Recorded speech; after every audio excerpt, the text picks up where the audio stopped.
পড়লেই জলের সমস্যা বিভিন্ন এলাকায় দেখা যায়। এমনই চিত্র দেখা গেল বারুইপুর, দক্ষিণ চব্বিশ পরগনা জেলার বারুইপুর রামনগর ১ নম্বর গ্রাম পঞ্চায়েতের খাঁপাড়া এলাকায়।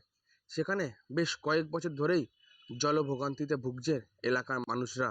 গরম পড়লেই এই জলের সমস্যা তাদের হয়।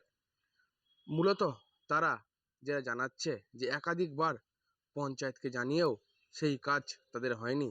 কল আছে কিন্তু কলে ৩ বছর ধরে জল পড়ে না। শেষমেশ রাস্তার পাশে মাটি খুঁড়ে পাইপের গর্ত থেকে তারা জল সংগ্রহ করছে।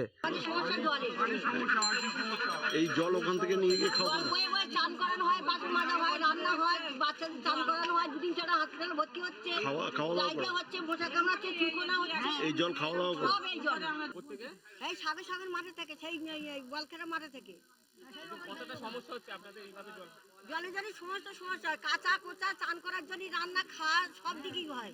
এই জলেই হয়? হ্যাঁ, সব এই জলে হয়। তোলা জলে কতটা কাজ হবে? পুকুরের জলে তো নোংরা হয়ে গেছে, মশা মাছি চুলকোনা ফুলে যাচ্ছে, পায়খানা হচ্ছে, কারণ হাত পা যন্ত্রণা করছে। কতদিন ধরে এই সমস্যা? 6 মাস ধরে। ভোটের পরে পরে রামনগর ১ নম্বর অঞ্চলে, যেহেতু আমি ছোট এইটুকু জায়গার উপরে দায়িত্ব নিয়ে বলতে পারি, ভোটের পরে পরে বাড়িতে কানেকশন দেওয়া শুরু হবে।